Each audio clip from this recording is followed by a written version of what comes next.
कैसा होता है कि एक बार रेस चालू हो गई तो सब लोग भागना चालू करते हैं। Yes sir. एक थर्मोडायनामिक्स में एक लॉ है, एंट्रोपी कहते हैं उसको। Energy can it takes its different shape and it can create a chaos. Simple भाषा में बोलने जाएंगे तो अगर आप बच्चे स्कूल में है, क्लास में बैठे हैं, जैसे ही स्कूल की घंटी बजती है सारे बच्चे बाहर निकलते हैं, तो स्कूल के बाहर, गेट के बाहर आप देखोगे, आपको पता नहीं चलेगा कौन सा लड़का कौन से क्लास का है। This is called entropy, quality of human. अभी जो नया बिजनेस वाला है ना, जो आपको उसके ऊपर मैं लेना चाहूंगा कि सस्टेनेबिलिटी की हम बात करते हैं ना, सस्टेन कैसे करेगा सर? तो ये अभी जो पहले हम कैसा बिजनेस हाउसेस थे उसमें सिर्फ प्रॉफिट के ऊपर बात चलती थी। अभी जो नया कंसेप्ट आ रहा है, ESG और BRSR कंसेप्ट जो आया है, सस्टेनेबिलिटी का आया है, इन्वायरमेंट, सोशल एंड गवर्नेंस का आ रहा है, उसमें 3P मॉडल आया है, पीपल, प्लैनेट एंड प्रॉफिट। आज का अगर आप कोई यंगस्टर देखो 20-25 years of age and if he is sitting next to you in a plane, he will type in mobile with both hands, टक टक टक टक टक टक टक। और अगर आप 50 साल के हो तो आप मोबाइल लेके एक एक वर्ड ढूंढ के ऐसा टाइप करें। That is generation gap. You are not able to adjust with the people. जो अभी के जो 40s-50s के लोग हैं, अभी आप AI की बात करें तो मेरा डेफिनेशन ऑफ AI अलग है। AI जो 40s-50s में है, they are awkward individual. Okay. और अभी के जो लोग हैं वो अमेजिंग इंडिविजुअल है। ओके, बिकॉज ऑफ ये तो बहुत सही sir, awkward individual and amazing individual. अब चूंकि we are into energy sector है और हम जो बातें कर रहे हैं वो एनर्जी सेक्टर की बात कर रहे हैं, तो यहाँ पे एक बड़ा फैक्टर आ जाता है कस्टमर सेटिस्फैक्शन। अभी कस्टमर सेटिस्फैक्शन नहीं है, कस्टमर डिलाइट की बात हो रही है। Customer satisfaction is mandatory now. Okay. आप अगर उसके आगे जाके नेक्स्ट डे अगर डिलाइट करते हो, सर्विसेज अच्छी देते हो, तो बात बनती है। मैं हमेशा ये बोलता हूँ कि बिजनेस का आजकल एंगल है VUCA मॉडल हम बोलते हैं। It is called VUCA, volatility, uncertainty, complexity and ambiguity.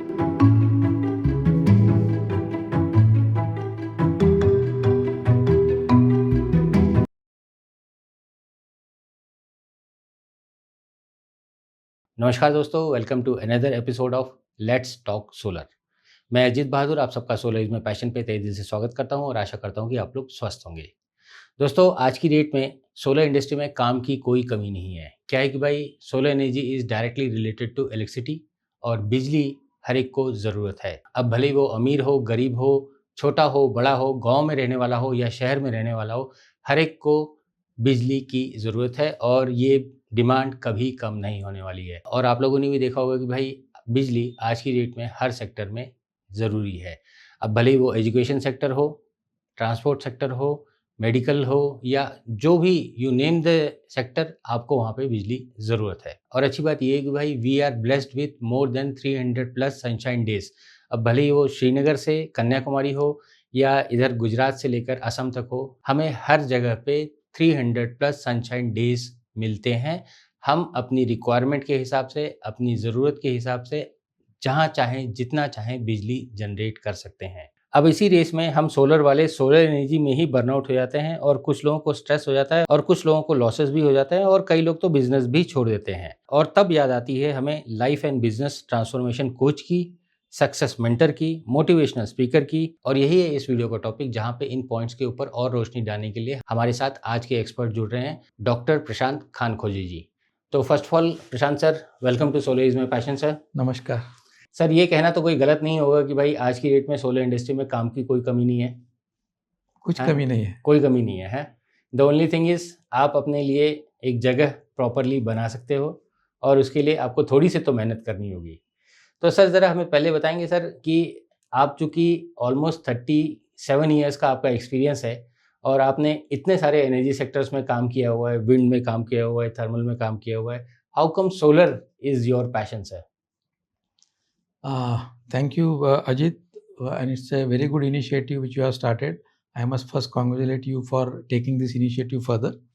और जैसा आपने अभी ब्रीफ में कहा कि सोलर एनर्जी इम्पॉर्टेंट है, लेकिन सोलर एनर्जी में काम करते करते लोग बर्न आउट हो जाते हैं, तो उसके लिए हम बात करेंगे। लेकिन उसके पहले मैं आपको थोड़ा पीछे लेके जाना चाहूँगा कि ये पॉलिसी डेवलपमेंट और इंडिया का ग्रोथ कैसे हुआ है जी। और जो अभी हम ऐसा तो नहीं है कि सूरज पहले नहीं था 100 साल पहले। जी सर। 100 साल पहले भी सूरज था, जी सर। लेकिन आज हम सोलर के ऊपर काम कर रहे हैं, तो that way we are late, We lost solar energy for another more than 80 years or so. We are working only 20 years or so.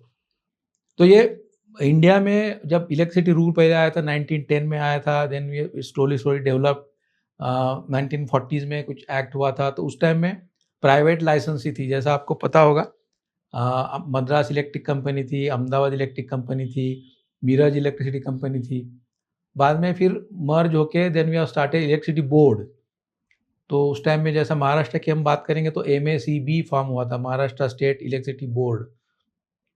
और बाद में इतना रिवॉल्यूशन हो गया जब इलेक्ट्रिसिटी एक्ट 2003 पहली बार इनैक्ट हुआ. 2003 में जो now it is considered as a guiding principles in energy sector in electricity act 2003. You get answers for every query in energy sector in electricity act 2003. तो उसमें बेसिक चीज़ें क्या हुई है, तो उसमें कंपटीशन इंट्रोड्यूस किया गया. जी सर. तो कंपटीशन का मतलब है कि delicensing of generation, open access पहली बार चालू हुआ कि उसमें आप anybody can sell power to anybody and anybody can buy power from anyone. Yes sir. Competition बढ़ गया है, प्राइवेट पार्टिसिपेशन हो गया है, PPP मॉडल आ गया है. इलेक्ट्रिसिटी बोर्ड का ट्राइफरकेशन हो गया, जैसा उनका इंडिविजुअल परफॉर्मेंस के लिए transmission company, generation company, distribution company आ गई है. इलेक्ट्रिसिटी रेगुलेशन के लिए इलेक्ट्रिसिटी रेगुलेशन कमीशन आ गए हैं, MERC. जैसा स्टेट में उसको MERC बोलते हैं, महाराष्ट्र में, सेंट्रल में उसको CERC कहते हैं, जैसा हर एक स्टेट में ACRCs है. गाइडिंग के लिए रेगुलेशन के साथ साथ कंसेप्ट के लिए SOP के लिए CA आया है, सेंट्रल इलेक्ट्रिसिटी अथॉरिटी की, जो आपको गाइडलाइन देगा कि in which phase you have to work, in how much manner, how can you perform in electricity sector. तो ये सारे कंसेप्ट नोट धीरे धीरे आते गए कि हाउ डू यू परफॉर्म. और जब इंडिया में 1980s और 90s के बीच में पहली बार विंड एनर्जी इंट्रोड्यूस किया गया. जी सर. गुजरात में, तमिलनाडु में, महाराष्ट्र में, हालांकि 86-87 में चालू हुआ था. तो पहले छोटे छोटे विंड मिल्स थे. एवरीबडी वाज क्यूरियस कि पवन चक्की कैसे चलती है, हवा के साथ एनर्जी कैसे प्रोड्यूस होती है. It was very curious. बराबर. People were ready to challenge that and take the things for granted कि भाई ये हो नहीं सकता है. पहले ऐसा बीच में कुछ हुआ था कि भाई पवन चक्की की वजह से बादल भाग जाते, बारिश भी नहीं आती है. ऐसे बहुत सारे चीज़ें हुई है. मतलब I am in this sector from 1994-95. पहले जब जर्मनी में मैं था तो उसमें विंड एनर्जी के बारे में पूरा टेक्नोलॉजी समझ में आया कि ये ब्लेड कैसी बनती है, जनरेटर कैसा बनता है, टेक्नोलॉजी क्या होती है, क्योंकि इंडिया में काफ़ी उतना प्रोग्रेस नहीं था. तो धीरे धीरे विंड एनर्जी एक्सेप्ट हो गया. जैसा इंडिया में इंसेंटिव के बगैर काम नहीं होता है, तो सब्सिडी आ गई, कैपिटल सब्सिडी आ गई, सेल्स टैक्स इंसेंटिव आ गए, इसलिए बहुत सारे लोगों ने सोलर में इन्वेस्ट किया. Then open access came, people can buy power from wind generation. Solar चालू हुआ धीरे धीरे, बिकॉज आरी इंडस्ट्री में धीरे धीरे प्रोग्रेस होता गया. तो I remember some days before 20-25 years ago, solar पहले हम बात करते थे तो 25 करोड़ पर मेगावाट की बात करते थे. इनिशियल गुजरात के कुछ PPAs हुए थे, वो 19.85 रुपीज़ से चार्ज किए थे. JNSM फेज 1 में हमने एक प्रोजेक्ट किया था 3 मेगावाट का, and that time the cost was 15 crore पर मेगावाट, और तब हमको जो PPA रेट मिला था 15.75 पैसा. करेक्ट. तो वो 19 का 15 का 12, फिर 8, 10 ऐसा करके करके अभी जो नए नए टेंडर्स अभी ओपन हो रहे हैं उसमें तो लेस देन 3 रुपीज़ का PPA साइन हो रहा है. Yes sir. और इन्वेस्टमेंट की बात करेंगे तो प्रोजेक्ट 3.5 करोड़ पर मेगावाट कॉस्टिंग आ रही है. तो डेवलपमेंट हुआ है, अवेलेबिलिटी हुआ है, लेकिन जो विंड का जो विम्जिकल नेचर है या सोलर का जो विम्जिकल नेचर है कि forecasting is very difficult. Yes sir. तो उसके हिसाब से जब पहली बार आया तो बहुत सारे लोग आए थे. धीरे धीरे लोगों को पता चला कि नहीं, this is not my cup of T. तो बहुत सारे लोग ऐसे ही निकल गए. बहुत सारे लोग इसमें कंटिन्यू नहीं कर पाए क्योंकि इसमें पेशेंस बहुत रिक्वायरमेंट है. यस. पॉलिसी भी धीरे धीरे इवॉल्व हो रहा है, अंडरस्टैंडिंग धीरे धीरे इवॉल्व हो रहा है, टेक्नोलॉजी धीरे धीरे इवॉल्व हो रहा है. तो पहले जैसा हम बात करें 25 करोड़ से जब 3.5 करोड़ में आए हैं, तो definitely there are lot of things happen. Technology has improved. 200 watt से आज 500 वॉट पहुंच गए हैं. करेक्ट. तो वो सोलर पैनल का नाम you are talking about TOPCon 620, 645 watt peak तक पैनल गए हुए हैं. तो टेक्नोलॉजी तो इम्प्रूव हो रहा है. हाँ. तो उसके साथ साथ सोलर एक ऐसी चीज़ है, विंड में ये था कि इससे definitely particular technology, everybody can not work on that because it is separate technology. Solar में हालांकि कैसा हुआ है कि सोलर का इंटीग्रेशन इतना फास्ट हुआ है कि anybody who can understand electricity या फिर नॉर्मल ITI इलेक्ट्रिशियन को भी ये करना पॉसिबल हो गया है। तो धीरे धीरे पेनिट्रेशन इतना हो गया है कि if you talk anybody on the electricity sector 10 people 5 or 6 of them are working in solar. Yes sir. Either they are लेकिन सर फाइनेंसिंग। तब भी बात आती है कि भाई आज की डेट में हम जो देख रहे हैं कि भाई we have got one of the best technologies, we have got one of the best policies, तब भी यहाँ पे और कुछ फिगर्स में मैं देखता हूँ कि अगर हम बात करें तो 500 गीगावाट्स का टारगेट है जिसमें 280 gigawatts we have already achieve. अभी भी इतना काम बाकी है, लेकिन तब भी सर बर्नआउट किस हिसाब से, उसके लिए क्या है? वही अभी कैसा होता है कि एक बार रेस चालू हो गई तो सब लोग भागना चालू करते हैं। Yes sir. एक थर्मोडायनामिक्स में एक लॉ है, एंट्रोपी कहते हैं उसको। Energy can it takes its different shape and it can create a chaos. Simple भाषा में बोलने जाएंगे तो अगर आप बच्चे स्कूल में है, क्लास में बैठे हैं, जैसे ही स्कूल की घंटी बजती है सारे बच्चे बाहर निकलते हैं। तो स्कूल के बाहर, गेट के बाहर आप देखोगे, आपको पता नहीं चलेगा कौन सा लड़का कौन से क्लास का है जी। This is called entropy. तो ये एनर्जी सेक्टर में भी यही हुआ है कि everybody started working in that and when it is actually working on the ground, half of them are confuse, chaos और बर्नआउट, कि people can not sustain that policy change. मैंने अगर आज सोचा कि मैं सोलर में जाऊंगा, by the time I create funds, by the time I create team, तब तक पॉलिसी चेंज हो जाती है। मेरे को लगता है कि मैंने जो काम किया था वो वैलिड ही नहीं है, तो नई कुछ चीज़ आई है, ये तो मेरा पूरा कैश फ्लो बिगड़ जाएगा। तो फिर मैं क्या करता हूँ कि नहीं, दूसरा बिजनेस करते हैं, चलो ये छोड़ देते। तो individual patience and Perseverance is very very important. वही लोग टिके हैं कि जो कंटिन्यूसली इसमें काम कर रहे हैं। There is no doubt solar is for everyone, everybody can make money. Energy sector ऐसा है कि कभी उसमें शॉर्टेज और ये आने वाला नहीं है। हालांकि उसमें अप एंड डाउन आ रहे हैं, कभी सोलर एनर्जी सरप्लस था, कभी कंज्यूमर कम थे, कभी कंज्यूमर ज़्यादा थे, एनर्जी शॉर्टेज था। ये हर एक स्टेट में ऊपर नीचे हो रहा है जी। महाराष्ट्र में भी अभी there are certain times in summer where they have to buy suddenly electricity from open market. Yes sir. Because demand is very much higher and they can not supply that much of energy. तो ये supply demand तो already है। मैंने भी energy trading में भी मैंने काम किया हुआ है। तो मैंने एनर्जी जो यूनिट बेचे हैं, 19 रुपीज पर यूनिट भी मैंने बेचा है और 90 पैसा पर यूनिट भी बेचा है जी, depending on the supply and demand. Sir एक छोटा सा और क्वेश्चन ऐड कर लेते हैं। Since you are working in this industry for the last 35 years plus है, तो सर उस वक्त तो ऐसा कोई ना तो ट्रेनिंग होता था एंड ऐसा कुछ नहीं। सर थोड़ा सा अपनी क्वालिफिकेशन बताइए और how you made your space in this energy sector से। वैसा मैंने इंजीनियरिंग किया था इलेक्ट्रॉनिक इंस्ट्रूमेंटेशन में। अब तो ये क्वेश्चन मैं सर इसलिए पूछ रहा हूँ क्या कि हमारे कई दर्शक हमेशा मुझसे पूछते हैं यार कि मैं तो मैकेनिकल का बंदा हूँ, मैं इलेक्ट्रिकल का बंदा हूँ, मैं सिविल का बंदा हूँ, और मैं तो कई लोग तो कॉमर्स वाले बंदे हैं और कई लोग तो मेडिकल वाले बंदे हैं। तो इज देयर एनी स्कोप और how they can make their space in this industry? नहीं, इसमें लकीली ऐसा है, पहले शुरुआत में ऐसा था कि इलेक्ट्रिकल इंडस्ट्री में काम करना है तो इलेक्ट्रिकल इंजीनियरिंग चाहिए। लेकिन फिर बाद में अडॉप्शन इतना धीरे धीरे आसान हो गया। Mechanical engineer also started working in planning software, तो they can also understand electrical terms. There are certain people who have done chemical engineering but they are into good position into solar and wind sector.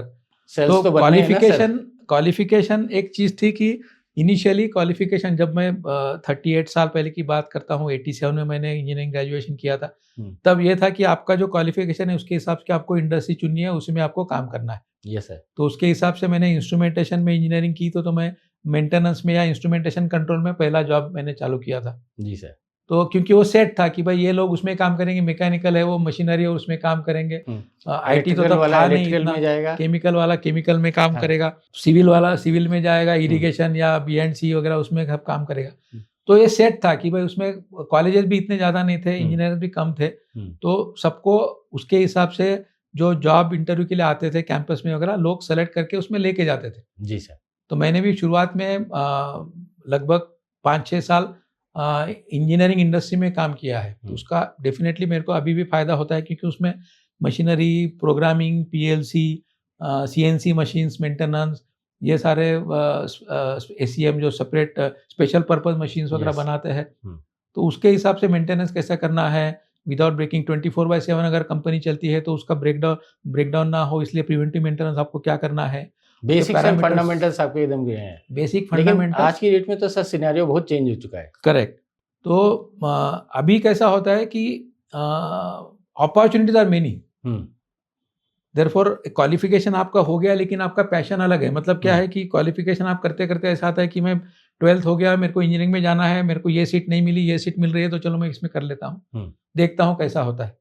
लेकिन मेरा passion दूसरा है। मैं तो ऐसे भी लोग हैं कि जो इंजीनियरिंग होने के बाद कुछ अलग काम करते हैं, या डिजाइन में जाते हैं, स्टूडियो करते हैं, फैशन डिजाइनिंग करते हैं, या फिर मेडिकल डॉक्टर होने के बाद भी they are working in acting, we know famous actors in the field. तो education is one thing which is required for bread and butter, अपना रोजी रोटी के लिए पहला ऐसा कंसेप्ट था। लेकिन आज ऐसा आ गया है because of availability of social media, awareness and passion following. आपको अगर लगता है कि आप में पैशन है और यू कैन डू दैट, अगर आपका सेल्फ बिलीफ है, तो क्वालिफिकेशन एक होने के बाद भी आप उसके ऊपर डेवलप कर सकते हो। मतलब ऐसे भी कुछ लोग हैं मैं मेरे फ्रेंड सर्कल में जिन्होंने इंजीनियरिंग करने के बाद में एजुकेशन इंस्टीट्यूट में काम किया, या फिर कोचिंग क्लासेस निकाले कि मैं इंजीनियरिंग कॉलेज के स्टूडेंट्स को पढ़ाता हूँ। किसी ने ऐसा किया कि मैं स्टेशनरी में प्रिंटिंग प्रेस डालता हूँ, हालांकि उनका मैकेनिकल इंजीनियरिंग था। एक ने तो ऐसा किया कि मेरे को गांव में जाके खेती करनी है, तो मैं नया सिंपल नए तरीके, इंजीनियरिंग तरीके ढूंढ के मैं एग्रीकल्चर में काम करूंगा जी। तो एक हो गया आपका एजुकेशन, एक हो गया आपका पैशन। तो उसके हिसाब से you can design your life, and once you are sure कि भाई यस मैं इसमें काम कर सकता हूँ, क्योंकि उसमें एक जापानीज कंसेप्ट है इकिगाई, मेरा पैशन क्या है, मेरा वोकेशन क्या है, और लोगों को क्या चाहिए, उसमें मेरे को पैसे मिलेंगे कि नहीं मिलेंगे। ये 4 इकिगाई में पैरामीटर्स है।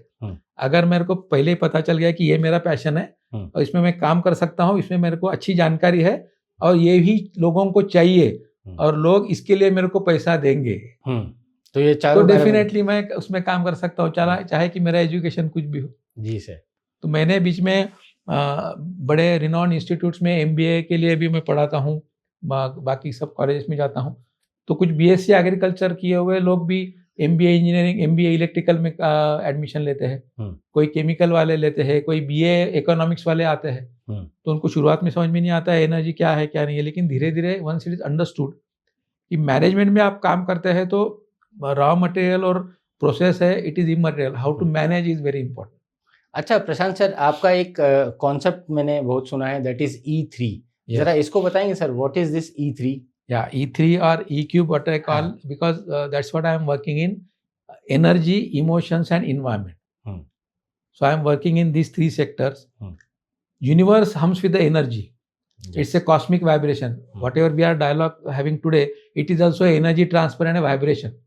So everything is energy. Where there is a energy, the attention flows. So that is a cosmic vibration, where the emotions ripple like wave in the motion. जी sir. And we have our environment as our secret home, which is asking us to nurture it for vibrant and sustainable tomorrow, for good life or vibrant life. What life I mean? LIFE, life is for everyone, or leap is for everyone. So जो energy है वो तो हमको पता है, हमने अभी तक बात किया है, energy, what ever energy, thermal energy, electrical energy, mechanical energy, solar energy, wind energy.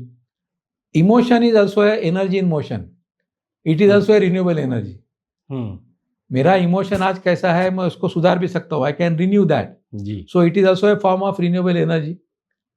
So I slowly started understanding about emotion because it was my inclination. जैसा मैंने बताया कि पैशन होता है, तो after spending some time in energy sector I came to know about extra reading about emotional intelligence. In fact friends, आप लोग भी सोच रहे होंगे कि यार आखिर अजीत भाई, आज तक तो हम आपके प्लेटफॉर्म पे सिर्फ सोलर और एनर्जी से रिलेटेड बातें सुनते थे, आज ये क्या नया टॉपिक आपने छेड़ दिया है. तो friends, let me tell you very frankly, क्या है कि भाई एनर्जी तो है ही है, लेकिन ये एनर्जी के साथ सर का जो एक्सपीरियंस है और उन्होंने कैसे इसके अंदर वर्क लाइफ बैलेंस बनाया है या जो ट्रेनिंग वो देते हैं उसके बारे में इंफॉर्मेशन देंगे. और let me tell you very frankly, ये आपके लाइफ में ज़रूर काम आने वाला है. और मैं आपको गारंटी देता हूँ कि भाई एनर्जी तो है ही, लेकिन साथ में वर्क लाइफ बैलेंस, ये भी एक बड़ा टॉपिक है. Over to you sir. So इसमें जब मैं मैनेजमेंट में आया, मतलब शुरुआत में आप टेक्निकल काम करते हो, मेंटेनेंस काम करते हो, where you are working with your own hand. Yes, but as you grow up in the ladder, you take a management role. So management role में people's management is very important. Yes sir. You have to understand your team. Yes sir. Understanding team means understanding their emotions. 110% sir. हाँ. और emotional intelligence is very very important. अगर मैं किसी के साथ बात करता हूं तो उसका बॉडी लैंग्वेज और उसके वर्ड सिंक्रोनाइज हो रहे हैं कि नहीं, ये मेरे को समझना बहुत जरूरी है. बराबर. अगर कोई ज़्यादा प्रेशर में है, कोई डिप्रेशन में है, तो डेफिनेटली उसका काम पे ध्यान नहीं लगेगा. तो इमोशन की मैं बात कर रहा हूँ, तो energy in motion, emotional intelligence जो हम EQ बोलते हैं. IQ तो सबके पास होता है. Of course. That degree defines your IQ कि भाई आपने इंजीनियरिंग किया है, आपने मेडिकल किया है, आपने BSc किया है, आपने MBA किया है. Your IQ is known. लेकिन आपका EQ भी आजकल मेजर कर सकते हैं कि आपका इंटेलिजेंट क्वेश्चंस, इमोशनल क्वेश्चन कितना है, how much you can sustain under stress. ये बहुत ज़्यादा इम्पोर्टेंट है आज के केस में. और जो मैं हमेशा कहता हूँ इसमें मिड लाइफ क्राइसिस कोचिंग में करता हूँ, जैसा आपने बोला ना, सक्सेस मेंटरिंग और ट्रांसफॉर्मेशन कोचिंग. जी सर.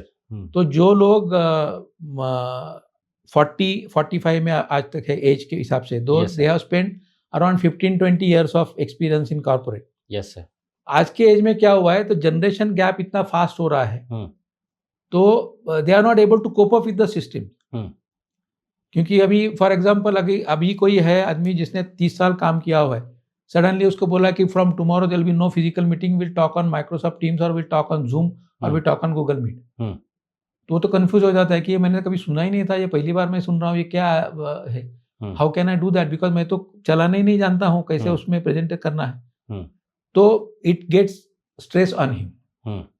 तो जो बर्नआउट की हम बात कर रहे थे, उसमें या तो बिजनेसमैन हो, वो थोड़ा देर जाने के बाद में पॉलिसी चेंजेस और कंज्यूमर रिक्वायरमेंट, इसके हिसाब से वो धीरे धीरे स्ट्रेस्ड आउट हो जाता है, बर्नआउट हो जाता है. इनफैक्ट सर मैं यहाँ पे बताऊंगा सर, आप भी जानते होंगे कि भाई अब चूंकि सोलर इंडस्ट्री एकदम हार्डली अगर हम बात करें तो PM सूर्य घर के बाद बहुत अच्छा पिकअप की है, और ये पिछले 4-5 साल के अंदर हमने देखा कि बहुत अच्छे लोग इस इंडस्ट्री में आ चुके हैं और बिग बॉयज़ भी इसमें आ चुके हैं. लेकिन अभी भी अगर हम देखें तो बेसिक जो 50,000 एंड 80,000 EPCs की जो हम बात कर रहे हैं, they are still single, double या 3 लोग हैं, 4 लोग हैं, और वही इंक्वायरी भी अटेंड कर रहा है, वही साइट भी कर रहा है, वही कोटेशन भी बना रहा है, और वही इंस्टॉलेशन में भी ध्यान दे रहा है. तो ऐसे इस सब में वो लिटरली बर्नआउट हो जाता है. तो उसके लिए कैसे क्या समस्या का समाधान है? वही मैं बोल रहा हूँ, क्योंकि उसमें कैसा है कि फॉर्चुनेटली और अनफॉर्चुनेटली विंड सेक्टर हो, सोलर सेक्टर हो, for any business that matter, it has become a financial instrument. जैसा I heard somebody talking about cricket also, कि cricket is not a game any more, it is a commercial instrument. अच्छा. जैसा IPL आ गया ना कि भाई there is no passion, कोई भी किसी के साथ भी खेल रहा है, पैसा लगा रहा है, पैसा जीत रहा है और पैसा मिल रहा है. टेक्नोलॉजी गेम वगैरह है उसमें, लेकिन डिसाइडिंग फैक्टर इज कमर्शियल. तो उसके हिसाब से भी सोलर में क्या हुआ है कि इतने सारे लोग आने की वजह से क्या हुआ कि मार्केट उन्होंने खुद ने जनरेट किया है. अगर आप 10 रुपए में देते हो तो मैं 9 रुपए में देता हूँ, कोई आता है मैं 8 रुपए में देता हूँ, कोई आता है मैं 7 में देता हूँ. तो हम खुद ही उसमें कंपटीशन डाल रहे हैं. और फिर क्या होता है कि भाई मुझे ऑर्डर चाहिए, मैंने ये चालू किया है, इस चक्कर में मैं ले लेता हूँ ऑर्डर. बाद में जब बैकवर्ड कैलकुलेशन करता हूँ तो लगता है कि अरे बहुत ही टाइट हो गया, ये या तो मेरे को मेरे जेब से पैसे डालने पड़ेंगे या फिर चैरिटी करनी पड़ेगी. तो ये जो स्ट्रेस आता है EPC के ऊपर, क्योंकि वो तो लास्ट एलिमेंट है, फाइनेंशियल फंडिंग वाला है या फिर जो लगाने वाला है या फिर जो सोलर पैनल है, उनका तो डिसाइडेड है कि ऐसा करना है.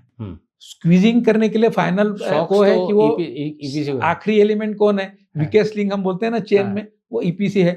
उसको ही फाइनल कैलकुलेशन के लिए उसको ही आना पड़ता है, रिवर्स कैलकुलेशन करते हैं. बराबर.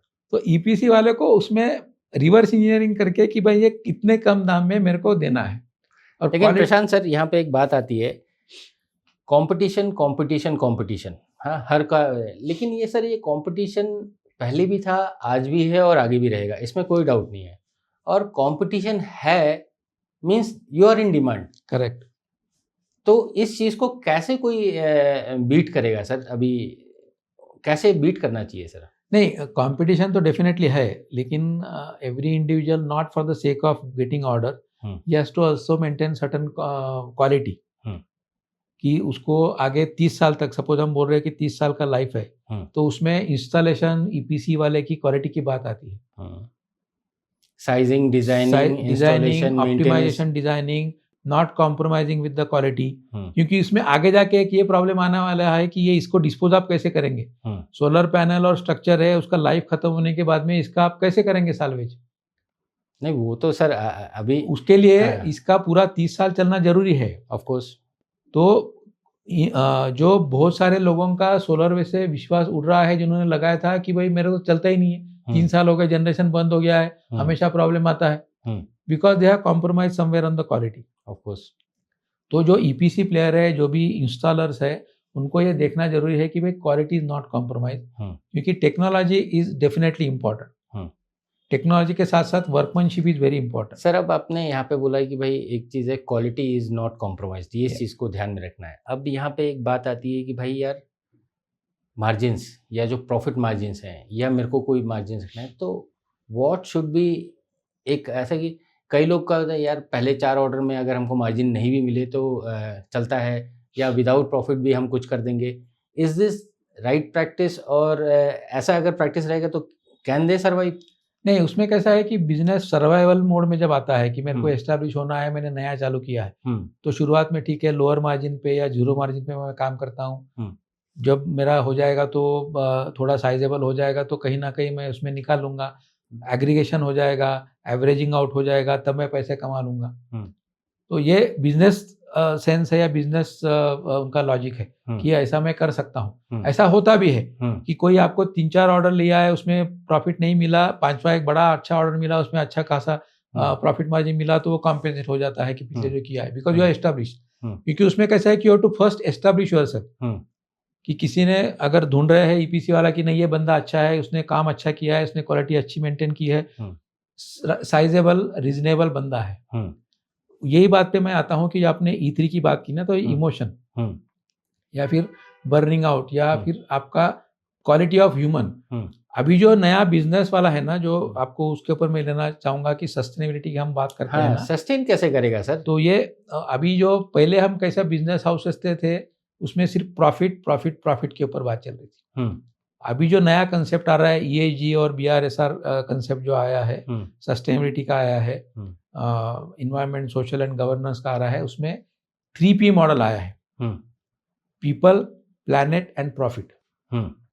बिजनेस करने के टाइम में आपको जो भी स्टेक होल्डर्स है, आपकी खुद की टीम हो, कस्टमर हो, वेंडर्स हो, गवर्नमेंट मशीनरी हो, लोगों के बारे में भी आपको सोचना है कि whether you are damaging the humanity और नॉट डैमेजिंग द ह्यूमैनिटी। मतलब आप रिहेबिलिटेट करके अगर साइड विंड एनर्जी में ये बात हुई थी पहले, I have attended some of the programs और I have taken some from International Monetary Fund, तो दे हैव कम हियर कि आप ये साइट ले रहे हो, यहाँ पे किसी को आप घर छोड़ के जाने के लिए तो नहीं बोल रहे हो, यहाँ पे विंड लगाना है इसलिए आप चले जाओ, उनको कहीं और जगह पे आपने शिफ्ट कर दिया।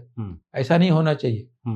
Human first, people, you have to take care of people, then you have to take care of planet, कि आप जो धरती माँ अपनी है, जो earth our mother, you have to take care of earth.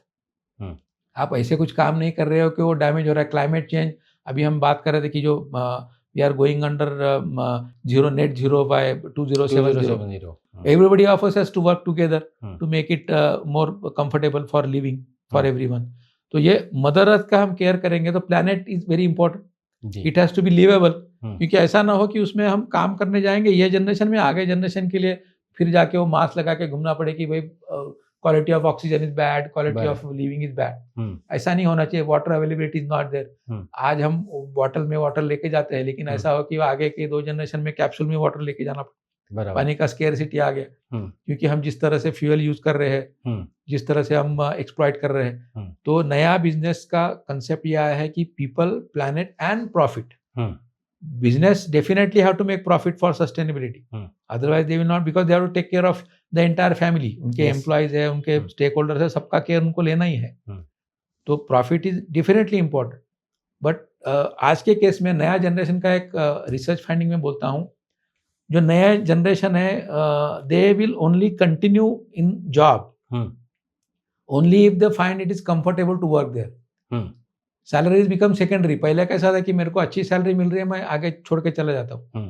That has become secondary now, कि मेरे को यहाँ कंफर्टेबल वर्किंग है, मेरे को यहाँ फ्लेक्सिबल वर्किंग है, मेरे को यहाँ पे एम्प्लॉय एंगेजमेंट अच्छा है, मेरा आउटसाइड मेरा जो काम है अदर देन वर्क, उसके लिए भी मेरे को ये मिलता है, लोगों का सोशल सर्कल है, कंपनी ऐसे भी कुछ प्रोग्राम करती है कि जहाँ जाके पर्सनल टैलेंट है, एम्प्लॉय टैलेंट है, एक दूसरे के साथ हंसना खेलना, पिकनिक है, ये है, तो people will prefer staying there even at a lesser salary जी than going to some company with a higher salary, कि जहाँ पे कुछ नहीं है, स्ट्रिक्ट वर्किंग है, 9 to 5 जॉब, उसके आगे नहीं करना है।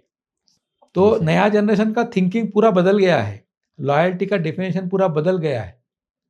और इसी के ऊपर जो बर्नआउट की बात, अगेन मैं उसके ऊपर आपको लेता हूँ कि ये पुराने जनरेशन का जो था, देयर आर सर्टेन जनरेशन है, मिलेनियर जनरेशन, जेन जी, तो जेन जी और मिलेनियर, जेन जी और जेन एक्स वाले जो लोग हैं ना, एक दूसरे के साथ में जनरेशन गैप धीरे धीरे इतना बढ़ रहा है।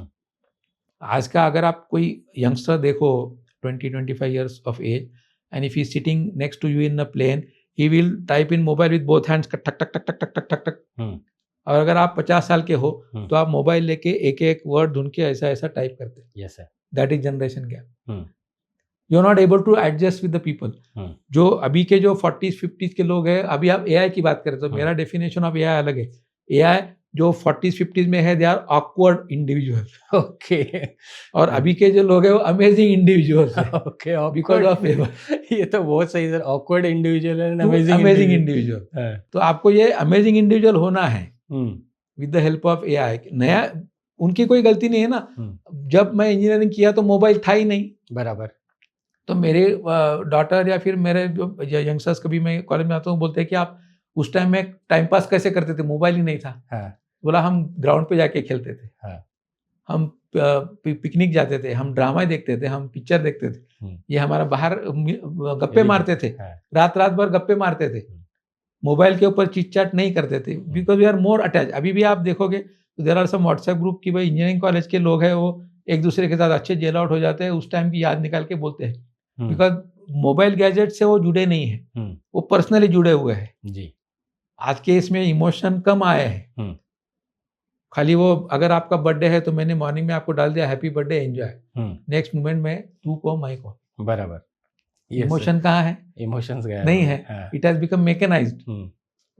वो अच्छी चीज है, बुरी चीज है, इसमें हमको जाना नहीं सर। अब ये तो है, कम्युनिकेशन फास्टर हुआ है, लेकिन कम्युनिकेशन क्या ये सस्टेनेबल है या फिर ये जो चाहिए वो है? कम्युनिकेशन का हमेशा मैं अपने ट्रेनिंग प्रोग्राम में एक फंडा बताता हूँ कि कम्युनिकेशन का फर्स्ट चैनल इज लिसनिंग।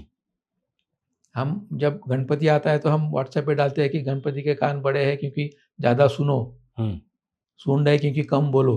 वो एक्चुअली मैनेजमेंट प्रिंसिपल है कि आप ज़्यादा सुनो, कम बोलो, to connect each other with emotions. आप सामने वाले की बात सुनोगे तो ही पता चलेगा कि उसकी रिक्वायरमेंट क्या है। आप खाली बोलोगे कि मैं बोल रहा हूँ वो करो। अगर आप आज 45-50 ईयर्स के हो, आपकी टीम है 25 ईयर्स की, तो आप इंस्ट्रक्शन देने जाओगे तो बोलेंगे who are you, we know more than it. तो मैंने बीच में एक इंजीनियरिंग कॉलेज के प्रोफेसर्स के लिए ओरिएंटेशन प्रोग्राम किया था। उनका ये कहना था कि students are more smarter than professors, क्योंकि वो टेक्नोलॉजी इतनी फास्ट हुई है ना, कम्युनिकेशन चैनल इतना फास्ट हो गया है, वो मैसेज डाल दो व्हाट्सएप पे सबको कम्युनिकेट हो गया, सबको लेटर लिखने की बात तो है ही नहीं।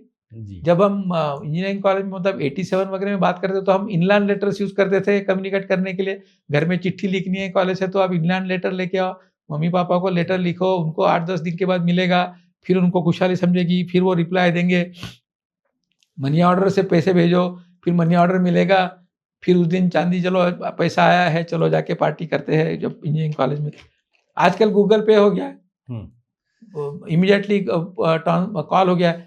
एक 90s की बात थी जहाँ पे जब पहली बार पीसीओ एसटीडी पीसीओ आए थे जी सर, तो रात को 9 बजे के बाद में 1/4 रेट होता था लाइन तो में लगते थे, नाइट में तो लाइन लगती थी, हम लोग सारे जाते थे वहाँ पे नंबर लगाने के लिए डिनर के बाद में कि भाई चलो घर पे फ़ोन करना है, कम रेट में फ़ोन करना है, खाली 2 मिनट बात करनी है कि आई एम ऑल ओके, चलो कहाँ है वो जी। नहीं वो तो है सर। अब इतना तो बात है कि भाई जिस हिसाब से टेक्नोलॉजी चेंज हो रही है उस हिसाब से नेक्स्ट वाले भी तैयार हो रहे हैं। सर एक और क्वेश्चन ले लेते हैं। अब चूँकि we are into energy sector है और हम जो बातें कर रहे हैं वो एनर्जी सेक्टर की बात कर रहे हैं, तो यहाँ पे एक बड़ा फैक्टर आ जाता है कस्टमर सेटिस्फैक्शन। और यहाँ पे एक और क्वेश्चन भी आता है कि for how long is your customer with you energy sector में? कस्टमर तो आपका लाइफ टाइम है। जब तक आपका उसको अपने कुछ प्रोडक्ट बेचा है तो प्रोडक्ट के लाइफ टाइम तक आपको ये है। जो नया ESG कंसेप्ट आया ना, उसमें आप तो साल्वेज की बात करते हैं कि आपका प्रोडक्ट का लाइफ खत्म होने के बाद उसको आप डिस्पोज ऑफ कैसे करेंगे, ये भी आपको बताना है। ये धीरे धीरे कंसेप्ट आ रहा है। तो आपका रिलेशनशिप तो आपके कस्टमर के साथ लाइफ टाइम है। तो उसमें मतलब ये कस्टमर सेटिस्फैक्शन इज, आप अभी कस्टमर सेटिस्फैक्शन नहीं है, कस्टमर डिलाइट की बात हो रही है। कस्टमर सेटिस्फैक्शन इज मैंडेटरी ना। ओके, आप अगर उसके आगे जाके नेक्स्ट डे अगर डिलाइट करते हो, सर्विसेज अच्छी देते हो, तो बात बनती है। क्योंकि नॉलेज तो सबके पास है। गूगल में आप सर्च करो तो सारे प्रोडक्ट के सारे आपको कॉस्टिंग मिल जाएगी। लेकिन मैं अगर इमोशंस के साथ में आपको बेचूं, पैशन के साथ में बेचूं, तो मेरे को ज़्यादा रेट भी मिल सकता है। ऐसे लोग भी है कि जो एक्स्ट्रा पैसे देके भी लेते हैं, क्योंकि दे लाइक द पीपल। हाँ, they like the services. They like the services. Services मतलब क्या? People only. सर सिंपल है कि भाई बंदा पैसा कन्वीनियंस के दे रहा है। Correct, exactly. तो ये मैं जो बिजनेस के लिए मैं आपको जो E3 की बात कर रहा था ना, तो वो इमोशन में जो नॉर्मल बिजनेस हाउसेस है उनका मेरा जो अटैचमेंट है, वो असाइनमेंट है, वो ऐसा है कि first trying to create vision and mission statement. आपके सारे लोग जो है आपके विजन के साथ में और मिशन के साथ में जुड़ने चाहिए। Everybody should sync together to think कि वे हमको क्या करना है। You have to make your balance sheet like assets कौन है, लायबिलिटी कौन है। आपके एसेट्स है, आपके प्रोडक्ट है, आपका एसेट है, आपके पीपल है। आपकी लायबिलिटी क्या है? पुअर सर्विस है या पुअर टेक्नोलॉजी है, ऐसा कुछ है। आपको कोई dissatisfied customer, that is your liability. तो आपको बैलेंस शीट तो मेंटेन करनी है, लेकिन कंसेप्ट खाली दूसरा है कि ये लोग उसमें सिंक्रोनाइज होना चाहिए। पीपल मतलब थॉट प्रोसेस और thought pattern, everybody should think in the same manner. अगर आपके टीम में कोई बंदा है कि ये कुछ भी बोलते हैं ऐसा नहीं होने वाला है, तो फिर वो वहीं से निगेटिव चालू हो जाता है। अगर आपको लगता है कि ये पॉसिबल नहीं है, लेकिन सारे लोग अगर सोचते हैं कि नहीं, ये हमको करके दिखाना है, तो definitely they will do it. Yes.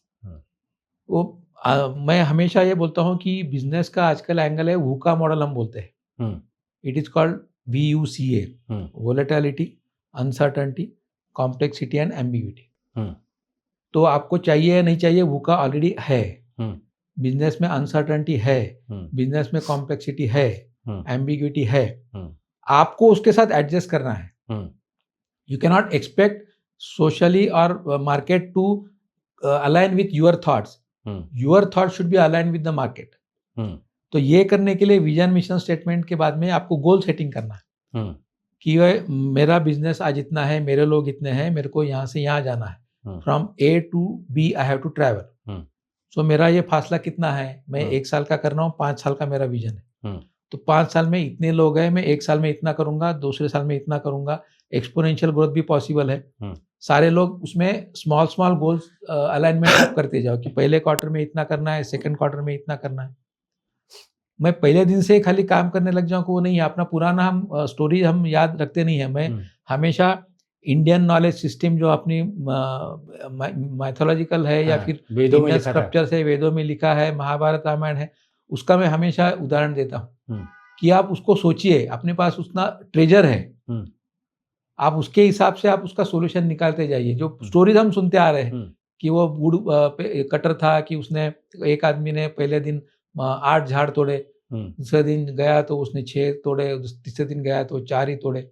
पता नहीं क्यों हो गया, उसका परफॉर्मेंस इतना डाउन क्यों हो गया। फिर नया आदमी गया, उसका बेटा गया, उसने पहले दिन ही 10 तोड़े, कंटिन्यूसली 10-10 तोड़ते गए।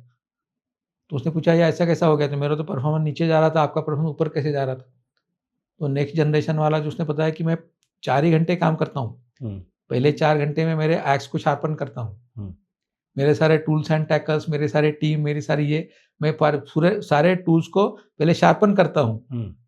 और वो शार्पन एक्स होने के बाद में पेड़ कट करना है, तो वो तो सिंपल मैकेनाइज्ड टर्म है। आप वही एक्स से लेके 3 दिन कंटिन्यूस पेड़ काटने जाओगे तो वो उसका शार्पनिंग तो है ही नहीं, तो नेक्स्ट डे थर्ड डे तो परफॉर्मेंस आपका कम होगा ही होगा। जी सर।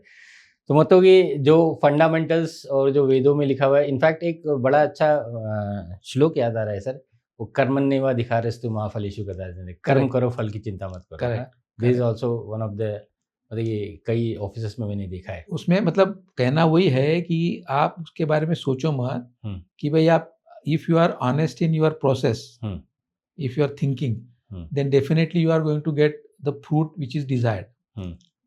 मतलब अब ये I am also a certified coach from ICF USA। तो ये साइंटिफिक वे ऑफ कोचिंग है। उसमें आपका डिजायर्ड आउटकम आपको पहले ढूंढना है और फिर आपको उसमें what are the tools and tackles to explore that, कि उसमें आपने 7 हैबिट्स ऑफ इफेक्टिव पीपल भी पढ़ा होगा या फिर बाकी सारे भी ये पढ़े होंगे। They are all interrelated जी। मैं हमेशा ये महाभारत का और भगवत गीता का मैं हमेशा रीडर रहा हूँ और अभ्यासक रहा हूँ, तो मैं हमेशा भगवत गीता के श्लोक का ही रेफरेंस उनको देता हूँ कि आपका बिजनेस चालू करने के बाद में ये मूवमेंट आने वाला है कि भाई मी ये मेरे साथ ही क्यों हो रहा है। हाँ, जैसा अर्जुन का डिलेमा हुआ था कुरुक्षेत्र में जाने के बाद में, मैं क्यों, ये सारे मेरे रिलेटिव है, इनके साथ मेरे को क्यों युद्ध करना पड़ रहा है। बराबर। तो बिजनेस में आपको ऐसा डिलेमा आएगा कि ये मैं क्यों, ये सारे इतने लोग हैं, पॉलिसी मेरे अगेंस्ट है, फंड मेरे को दे नहीं रहा है, मेरा कस्टमर मेरी सुन नहीं रहा है, मेरे एम्प्लॉयज मेरे अगेंस्ट है। तो ये डिलेमा हो गया अर्जुन के जैसा। तो then you need some success mentor, then you need somebody who is not your competitor, कि आपको थर्ड पर्सन करके, आपको इट कैन बी एनीबडी, आपका खुद के फैमिली में कोई आपके पिताजी होंगे, आपके अंकल होंगे, आपकी स्पाउस भी होंगे, आपके अंकल होंगे, फ्रेंड्स होंगे, आप किसी के साथ भी ये कर सकते हो। क्योंकि प्रॉब्लम क्या होता है बिजनेसमैन का, ये होता है कि किसी के साथ में बात करूं तो मेरा आइडिया छीन लेगा and they think everybody is my competitor. तो आपको ऐसा आदमी चाहिए, जो मैं कोच की या मेंटर की बात करता हूं, कि who is not your competitor and he will give you suggestion irrespective of his relationship with you. उसको आपके बिजनेस से कुछ लेना देना नहीं है। He want you to play the dream along with you so that you can succeed, so that his coaching is also getting succeed. जी। अच्छा Prashant sir, अब यहाँ पे ऐसा भी कुछ बोल सकते हैं कि भाई यार आप ये जो बेसिक जो हम लोग बातें करते हैं, बेसिक फंडामेंटल्स बुक जैसे गीता, उपनिषद, दीज आर एकदम पत्थर पे लकीर वाली बुक है। अभी वो वाई मी की बात करते हैं ना, तो उसमें why me to why not me का जो जर्नी है, that is Krishna strategy to Arjun. मैं क्यों से लेके मैं क्यों नहीं। हाँ। ये आपका बिजनेस एवोल्यूशन कब हो जाएगा कि इतना सारा अपॉर्चुनिटीज है, 500 गीगावाट बाय 2030 करना है, अभी तो बहुत सारा बाकी है, it's an ocean, why not me. तो ये जब उसका सेल्फ वाव मूवमेंट आएगा, आहा मूवमेंट आएगा कि ये मैं कर सकता हूँ, तब वो डिस्ट्रेस में नहीं जाएगा, तब वो स्ट्रेस में नहीं जाएगा, तब वो डिप्रेशन में नहीं जाएगा।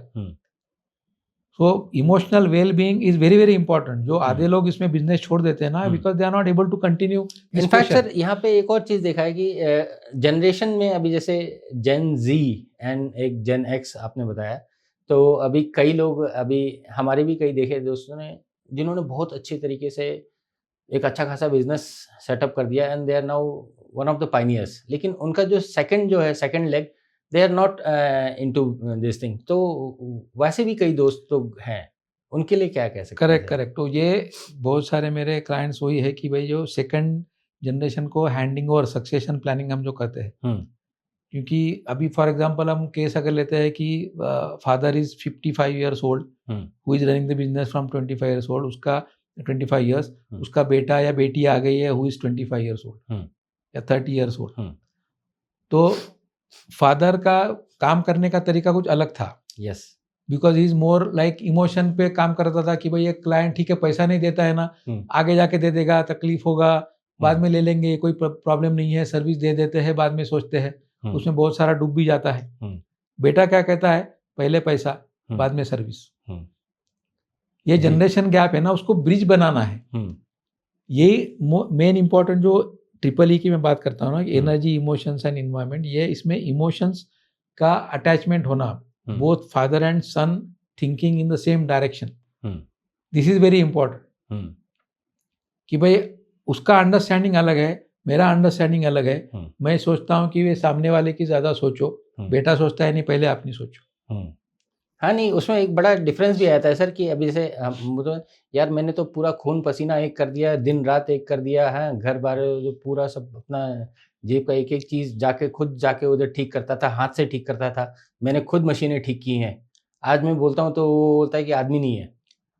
एग्जैक्टली ये जो हम जनरेशन की बात करते हैं ना, अगर आपने भी सोचा होगा आपके फादर या ग्रैंडफादर थे, वो पूरा साल जिंदगी भर काम करके एंड में रिटायरमेंट के टाइम में घर बनाते थे कि वे पूरा पूंजी जमा कर दिया, घर बना दिया, लोन लेना नहीं है, पाप है। अभी का जनरेशन क्या सोचता है, इमीडिएटली बिजनेस करना है, पहले लोन ले लो, पहले गाड़ी घर खरीद लो, बाद में फिर होता रहेगा। पूरा डिफरेंस हो गया ना, 180 डिग्री अपोजिट हो गया है थिंकिंग में कि भाई नहीं, ये मैं काम, और पहले कैसा था कि नहीं सारा काम मैं करूंगा क्योंकि मैं पर्सनली अटैच हूं उनके साथ में। आज के इसमें क्या है कि profession is profession, person is person. So Gen Z या ये नया जो लोग बात कर रहे हैं ना, they are very much detach. जो आपने गीता में भी बात की है कि धर्म कर्म या फिर डिटैचमेंट हम जो बात करते हैं, कर्म योगा, ज्ञान योगा, भक्ति योगा। ज्ञान योगा इज योर नॉलेज, भक्ति yoga is your devotion, karma yoga is your work. So you have to be differentiating between everything कि आपका बिजनेस है और आप खुद हो। आप बिजनेस का प्रेशर घर पे मत लेके आओ, खुद के ऊपर मत लो, और पर्सनल प्रॉब्लम्स आप बिजनेस में मत डालो। और ये सबसे ज्यादा नया जो जनरेशन है वो इजीली कर लेता है क्योंकि they are aware about this thing.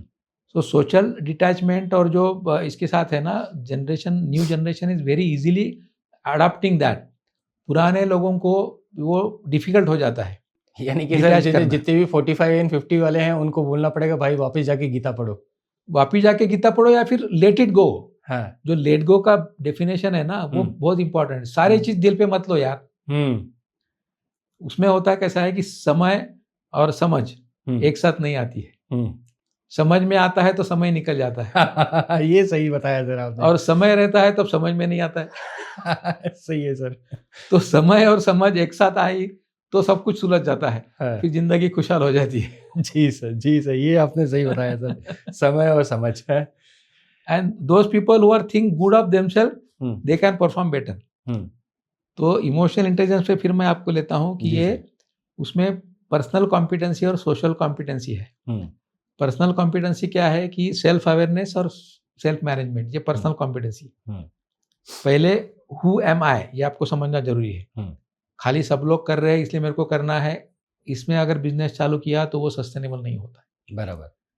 पहले आप समझ लो कि मेरी कैपेबिलिटी कितना है। तो इंडिविजुअल बिजनेस का जब मैं कोचिंग करता हूँ या फिर उनके साथ अटैच होता हूँ तो पहले कैपेबिलिटी मैपिंग करता हूँ कि हर एक आपका बंदा है उसकी कैपेबिलिटी मैपिंग आप करो कि किसमें कितना दम है, कौन किस में होशियार है। कि कोई प्रेजेंटेशन में अच्छा है, कोई बोलने में होशियार है, कोई मैथमेटिक्स में होशियार है, कोई कैलकुलेशन में अच्छा है, कोई टेक्नोलॉजी में अच्छा है। तो आप उसके हिसाब से उनको काम दो।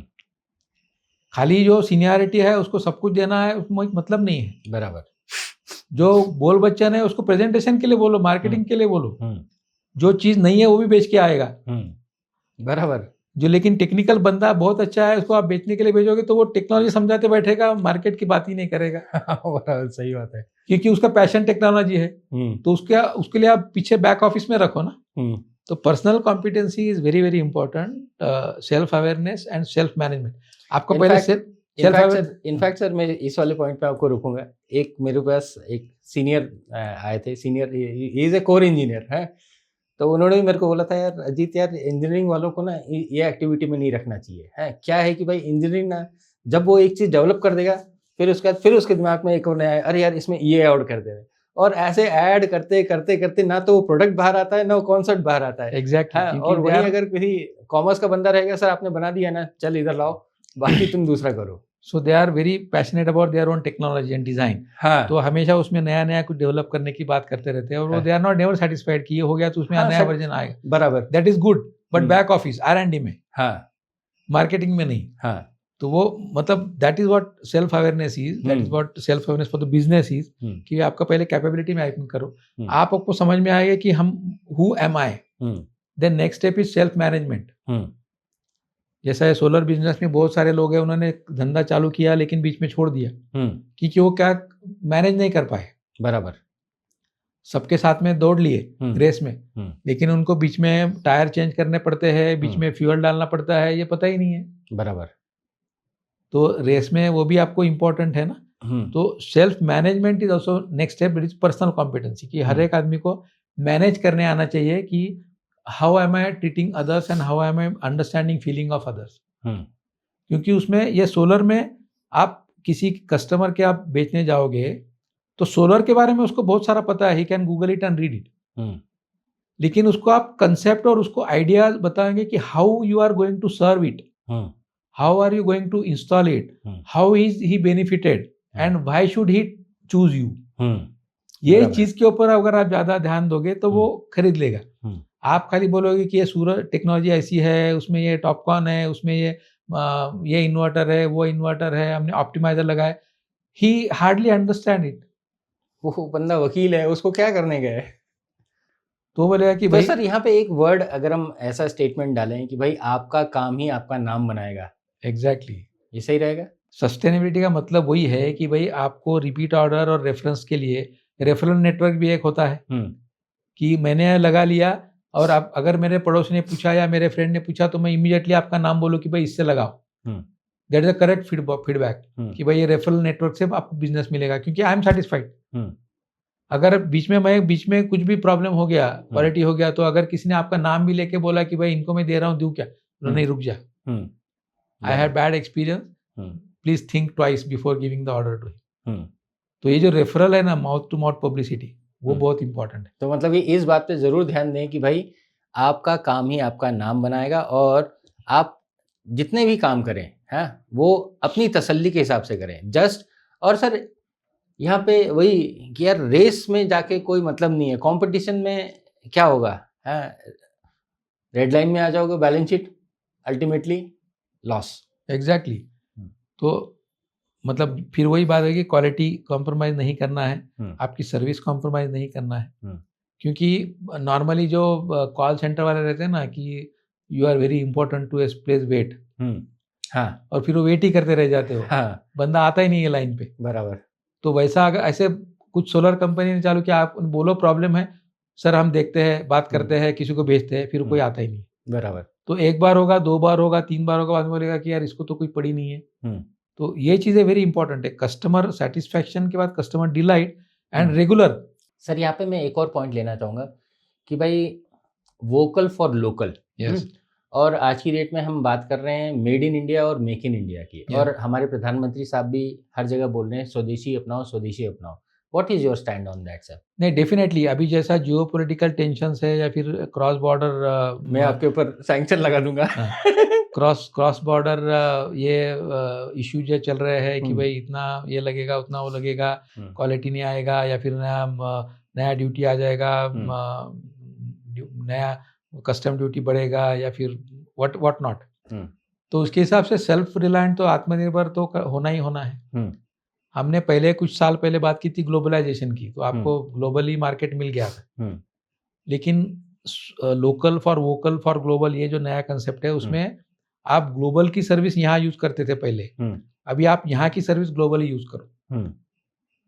आप दूसरे देशों में इंडियन सिस्टम्स आप बेचो, that is vocal for local. Yes sir. कि मेक इन इंडिया में वैसा था कि भाई हम बाहर का ला रहे हो, खाली सर्विस कर रहे हो या फिर असेंबली कर रहे हो यहाँ पे, और फिर उसको बेच रहे हो, फिर for entire O&M AMC we are dependent on them, spare part वहाँ से आ रहे हैं, नहीं आए तो बीच में मशीन बंद हो रहा है, ये हो रहा है, वो हो रहा है।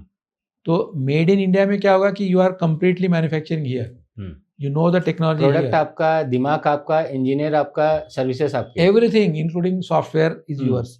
तो फिर आपको कोई बग भी नहीं आएगा उसमें कि नहीं ये सॉफ्टवेयर अपडेट हो गया, अभी ये तो काम नहीं करेगा। हाँ। ऐसा नहीं होना चाहिए। तो वो एंड टू एंड सॉल्यूशन आपका अगर इंडिया में होता है तो and then you are part of it, then you can give the service in better manner. ये जो कंसेप्ट आ रहा है, definitely on long run it is beneficial. लेकिन उसमें एक और बात है, इसमें यहाँ तक तो ठीक है, अवेलेबिलिटी इज मोर इम्पोर्टेंट। अभी भी कैसा हो रहा है कि लोकल होने के बाद जो कर रहे हैं उनका costing, even if you import, it is cheaper than your local manufacture. तो वहां पे हमको ध्यान देना है कि भाई लोकल तो बनाना है, but it should be economical. Sir उसके लिए वो टैक्सेस लग रहे हैं ना सर, आपने भी देखे हैं है? वो PLI स्कीम्स भी आई हैं। हाँ। फिर उसके बाद हम एंटी डंपिंग ड्यूटी भी देख रहे हैं। हाँ। अच्छा सर, अब यहाँ पे ये सब बात आती है, यहाँ पे एक बात आती है कि भाई हम स्वदेशी की बात कर रहे हैं, वोकल फॉर लोकल की बात कर रहे हैं, हैं? तो यहाँ पे हम चूँकि सोलर से रिलेटेड हैं and it's directly related to energy or electricity, huh? तो do you think that solar will solve the problem of मतलब कि एनर्जी इंडिपेंडेंट होना and we will become top developing countries? नहीं, अभी तो डेवलपिंग नहीं है, अभी डेवलप्ड कंट्री बोलना चालू करो इंडिया को यार। कितना साल आप डेवलपिंग बोलते रहोगे? जी, now it is already developed country. Yes, everything other countries are looking towards India कि भाई ये हम कुछ सीखे इंडिया से। यस, जैसा अपना यूपीआई हो गया, तो वो तो कहीं 10 रुपए की चाय पियो तो आप 10 रुपए यूपीआई से देते हो, ऐसा कौन सा कंट्री में है? यस, तो India is no more developing, it is already developed now, you should proud of to be Indian. Yes sir. तो वो तो सवाल नहीं है, लेकिन उसमें solar is not only the solution, मतलब it is one of the solution. Energy में अभी ऐसा है कि ये जो सोलर का कंस्टेंट है कि only during the day you are available, तो बाकी टाइम में आप क्या करोगे? या तो आप विंड सोलर हाइब्रिड करके आप ये करो, या फिर कंबाइन करके थर्मल के साथ करके आरटीसी करो, राउंड द क्लॉक आप पावर दे सकते हो। तो सारी टेक्नोलॉजी तो रहने वाली है। सोलर अबंडेंस है इंडिया में, फॉर्चुनेटली फॉर अस। जैसा आपने बताया कि 300 डेज आपको सोलर मिल रहा है, तो व्हाई नॉट टैप इट? तो हमको टैप डेफिनेटली करना चाहिए। और ऐसा नहीं है कि भाई सोलर का पुणे में सोलर ले लिया तो नागपुर में सोलर नहीं मिलेगा, मुंबई में नहीं मिलेगा। सूर्य भगवान तो अपने ऊपर खुश है, तो आप जितनी चाहिए एनर्जी ले लो, कोई उसमें ऐसा नहीं होने वाला है। तो definitely every day is important, क्योंकि आज हम 11 तारीख है, 10 तारीख का सूरज तो आज नहीं मिलने वाला है, बराबर 11 का ही सूरज आपको यूज करना है, कल 12 का यूज करना है। हाँ। तो आज की एनर्जी है, तो जितना जल्दी हो सके उतना सूरज का टैप करना चालू करो, जितना पवन का है उतना टैप करना चालू करो। और भी कुछ नए नए टेक्नोलॉजी आ रहे हैं, उसका भी करो, जैसा जियोथर्मल है, वेव्स है, न्यूक्लियर भी नया सर। अभी जैसा हमने देखा है कि भाई जैसे हम बार बार टेक्नोलॉजी चेंज देखते हैं, बार बार पॉलिसी चेंज देखते हैं, तो उससे कैसे हम निजात पाएं? और इसके लिए महाभारत या गीता में कोई ऐसा है फॉर्मूला? फॉर्मूला उसमें कैसा है कि you have to adopt to situation. Okay. Krishna का जो स्ट्रैटेजीज है ना, कि अगर आप में कुछ कमी है तो आप ऐसा कुछ सिचुएशन पैदा करो कि आपके फेवर में हो जाए। I will give you an offer which you can not refuse. है हाँ, नहीं वो तो एक बात होगी। जैसा आपको अभी आपने बात छेड़ी महाभारत की, उसमें आपको पता होगा कि चक्रव्यूह में अभिमन्यु को मारा गया, अर्जुन के पुत्र को जी। तो Arjun has taken a oath कि जो जरासन ने जिसको अभिमन्यु को मारा था, तो कल सूरज डूबने के पहले मैं जरासन को मारूंगा, अदरवाइज मैं खुद अग्नि प्रवेश करूंगा। तो ये तो स्टेटमेंट हो गया, अब ये तो डिसीजन हो गया। उस टाइम में कौरव ने क्या किया कि वो उनको बहुत अच्छा आनंद हो गया कि भाई ये तो अर्जुन खुद होके मरने वाला है। कल सूरज तक आप ध्यान देखो, सूरज के बाद में उसको जरासन नहीं मिलेगा तो he will go to fire, he will enter the fire, he will end his life. तो उन्होंने जरासन को छुपा के रखा, जिसके ऊपर अर्जुन ने ये एलिगेशन लगाया था कि उसने अभिमन्यु को मारा है। तो कौरव ने वो स्ट्रैटेजी बनाई। तो इसमें कृष्णा की स्ट्रैटेजी देखिए आप, तो वो उसमें आफ्टरनून में उसने वो सुदर्शन चक्र था, वो सूरज के सामने रखा और अंधेरा हो गया। तो क्या हो गया, सिचुएशन ऐसा हो गया कि भाई दिन डूब गया, सूरज डूब गया, दिन खत्म हो गया।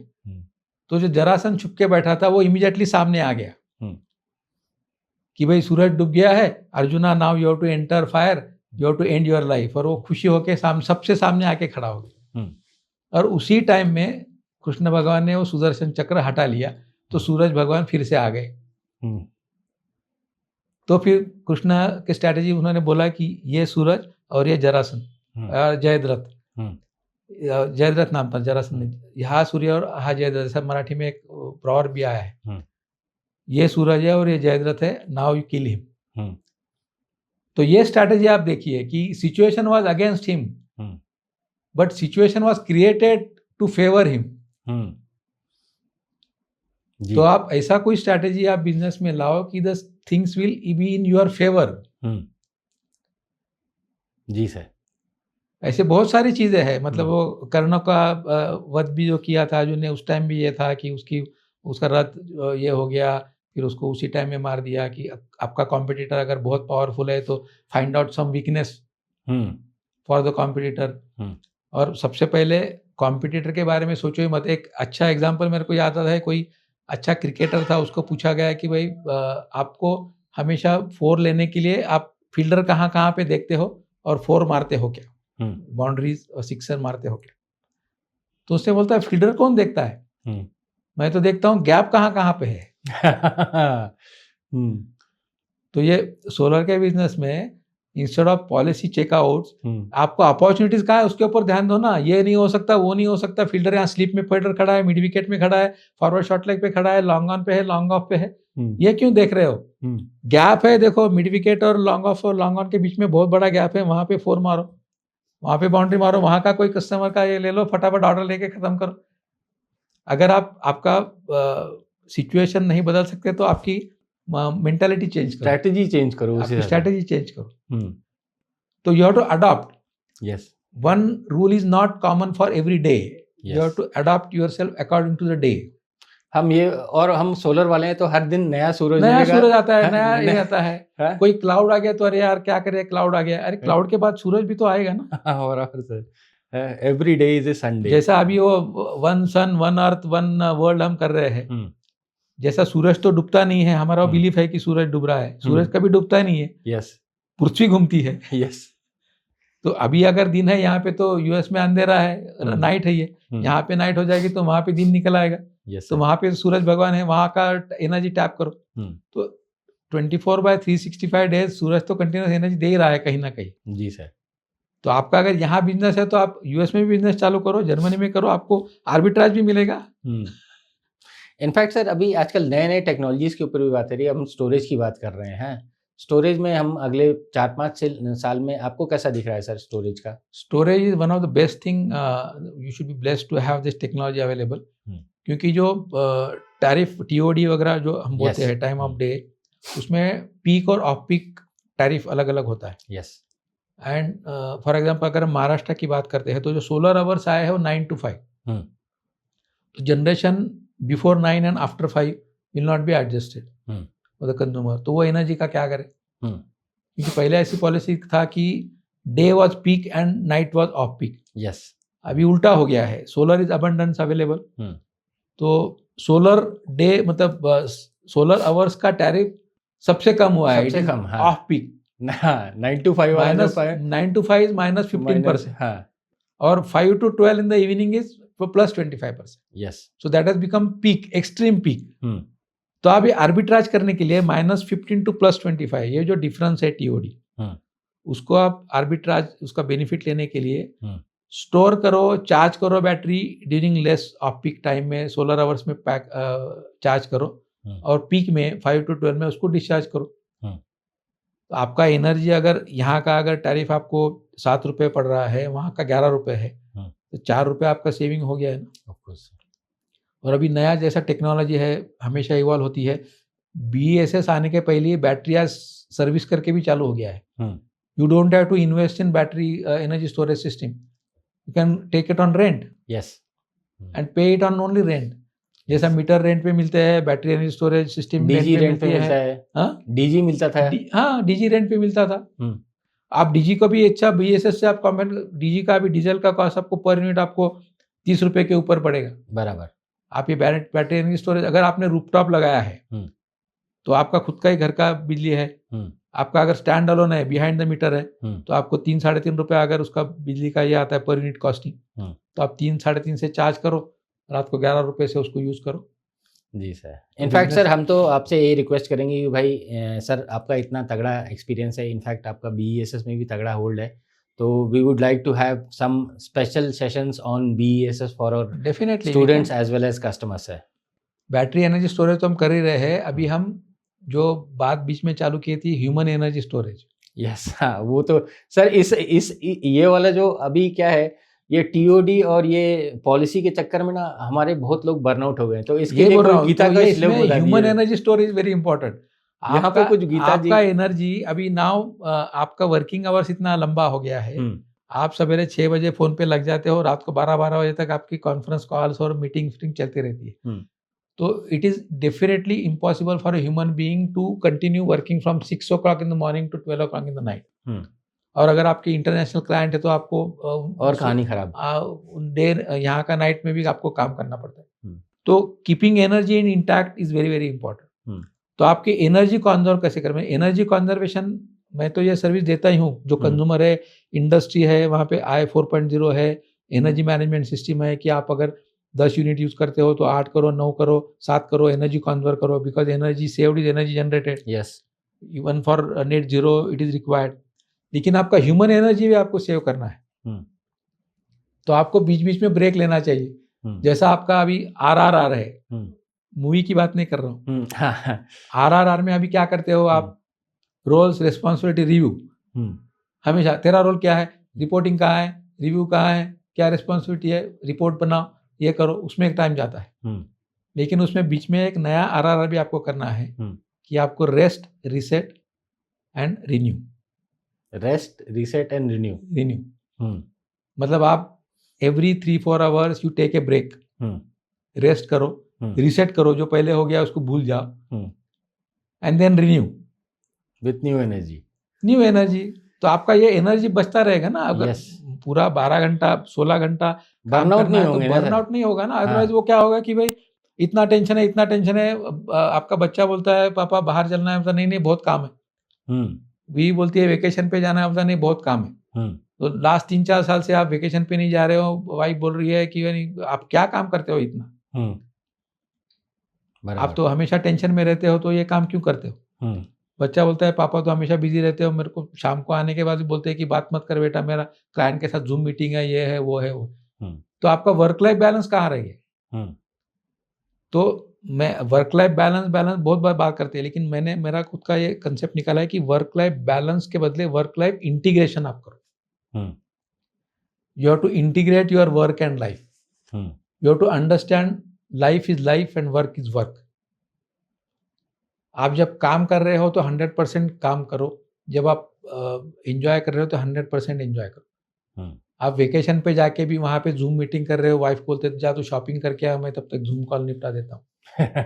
यस सर, ऐसा तो मतलब उसमें अभी कभी कोई मेरे जो क्लाइंट है बोलते हैं कि यार प्रॉब्लम ये है, मेरा वाइफ भी हैप्पी नहीं है, बेटा भी हैप्पी नहीं है, क्लाइंट भी हैप्पी नहीं है, बैंकर्स भी हैप्पी नहीं है, और मैं भी हैप्पी नहीं हूँ। मैं बोला फिर बिजनेस क्यों करता है तू? कोई भी हैप्पी नहीं है, बिकॉज स्टेक होल्डर सारे हैप्पी होने चाहिए ना। यस। तो फर्स्ट कंसेप्ट कि हैप्पीनेस है, it is not relative, it is a mind set, it is state of your mind. कि पहले आपको ये ध्यान में रखना है कि आपको पहले हैप्पी रहना है, वो सेंट्रल पॉइंट है। फिर आपके जो जैसे व्हील के पोक्स रहते हैं ना, उसके ऊपर ये करो कि ये क्लाइंट हो गया, ये फैमिली हो गई, ये फंड मैनेजर हो गया, ये हो गया, लेकिन सेंटर में आपका हैप्पी रहना जरूरी है जी। आप उसके अराउंड घूमो, क्योंकि आपका बिजनेस चक्र तो चलता रहेगा, कंपटीशन है, फंडिंग है, पैसा डिले हो रहा है, कोई पैसा नहीं दे रहा है, इंटरेस्ट रेट बढ़ गया है, कस्टमर ने पेनल्टी लगा लिया है, सडनली एंटी डंपिंग ड्यूटी की वजह से ये अनवायबल हो गया, ये तो चलता ही रहेगा। You cannot expect this to finish. आपको उसके साथ अडॉप्ट करना है। You have to prepare yourself for uncertainty. जैसे मैंने वूका बोला ना, volatility, uncertainty, complexity and ambiguity, ये चलते ही रहने वाला है। ये कर्म का चक्र है, बीता हुआ है। हाँ, तो वो उसके हिसाब से आपको अडॉप्ट करना है कि भाई आपके पास टूल्स क्या है। कि कोई बोलता है मैं मल्टीटास्किंग करता हूँ, multi skilling is different, multi tasking is different. मैं एक साथ सारे काम करता हूँ। Human mind, human brain cannot work on multi tasking. अगर मैं एक साथ ही कस्टमर, क्लाइंट, बैंकर सबके साथ बात करता हूँ तो मैं जंबल अप करूंगा। कस्टमर को देने का आंसर मैं बैंकर को दूंगा, बैंकर को देने का आंसर मैं वेंडर को दूंगा, क्योंकि वो इतना जल्दी रिसेट नहीं हो सकता है ह्यूमन माइंड। तो आप पहले सोचो कि भाई ये इतना टाइम मेरा है, that is why goal is important, कि भाई मेरा ये गोल है, ये मेरा शेड्यूल है। मेरे मोस्ट ऑफ द क्लाइंट जो इंडिविजुअल बिजनेस ओनर्स है, उनका सबसे बड़ा इश्यू ये होता है कि टाइम मैनेजमेंट। वो बोलते हैं कि यार 24 आवर्स बहुत कम है। मैं बोला 24 आवर्स को चेंज नहीं कर सकते। फर्स्ट ये कंसेप्ट लेना है कि भाई 24 आवर्स ही है। लेकिन भाई मैं व्हाट्सएप मैसेज नहीं देख पाता हूँ, मैं ईमेल नहीं देख पाता हूँ, और रोज आते ही रहते हैं, पता नहीं 1000 ईमेल पड़े हुए हैं, 500 व्हाट्सएप मैसेज पड़े, मेरे को देखने का टाइम ही नहीं मिला। मैं बोला हो सकता है व्हाट्सएप में कोई बिजनेस अपॉर्चुनिटी आई होगी, वो खो गई होगी, ईमेल में कोई अच्छा अपॉर्चुनिटी आई, वो खो गई होगी, ये एक्सक्यूज है कि मैं देख नहीं पा रहा हूँ। आप डेडिकेटेड टाइम करो ना। तो मैंने उनको वो स्मार्ट गोल कंसेप्ट सिखाता हूँ। स्मार्ट का मतलब क्या है? It is not only smart, it is SMART. That is specific, measurable, achievable, realistic and time bound. तो you have to have specific goal कि ये मेरे को करना है. इवन फॉर बिजनेस कि भाई ये मेरे को बाय फर्स्ट क्वार्टर एंड मेरे को 1 करोड़ का बिजनेस करना है for example. Set a target and then work for this quarter कि ये 3 महीने में मैं ये करूंगा, ये चीज़ें करूंगा, इसके लिए इतनी टीम है, उसके लिए उतनी टीम है. Hand it over. Micro management करने जाओगे तो नहीं होगा. Hand it over, delegate. आपका विजन सेट हो गया, मिशन सेट हो गया, गोल सेटिंग हो गया, then action plan and then accountability. कि आपको हर रोज कोई पूछे कि भाई ये क्या हुआ, वो क्या हुआ, फिर आप करोगे. तो आपको खाली माइक्रो मैनेज नहीं करना है. मतलब नॉर्मली कैसा होता है कि फीडबैक के बदले फीड फॉरवर्ड लेना है. कि जो हो गया उसके बारे में बात मत करो, आगे क्या करना है उसके बारे में बात करो. And to motivate the person, to team member, catch them doing right. ये बहुत बड़ा नया कंसेप्ट है. तो मैंने अभी पढ़ा था और मैं उसको इम्प्लीमेंट भी करता हूँ. जो लोग हैं उनको सिखाता हूँ. नॉर्मली अपना कैसा कंसेप्ट रहता है, कैच देम डूइंग रॉन्ग, कि भाई गलती की तूने, उसको पकड़ो. अप्रिशिएट मत करो, उसको पकड़ो कि ये गलती की है, रिव्यू में प्रॉब्लम होगा, ऐसा होगा. Catch them doing right thing, कि भाई ये तूने बहुत अच्छी चीज़ है, ऐसी करते जा. बहुत सुंदर सर. बुरी चीज़ करने के बाद उसको बार बार इंप्लीमेंट करके उसको गिल्टी फीलिंग देने के बदले जो अच्छी चीज़ें हैं उसके लिए आप अप्रिशिएट करो. जी. Catch them doing right thing. कि सोशल कॉम्पिटेंसी जो है उसमें सोशल अवेयरनेस और रिलेशनशिप मैनेजमेंट. सो अगर आपका कोई बिजनेस है, you are a entrepreneur, you are a business owner and having a mid size company, तो बिजनेस ओनर और उसकी जो सेकंड थर्ड लाइन है उसके लिए सेल्फ अवेयरनेस, सेल्फ मैनेजमेंट के बाद में सोशल अवेयरनेस, आजू बाजू में क्या हो रहा है उसके ऊपर आप फोकस करो. And then relationship management. Relationship management के ऊपर आपको बहुत सारा बिजनेस मिलता है.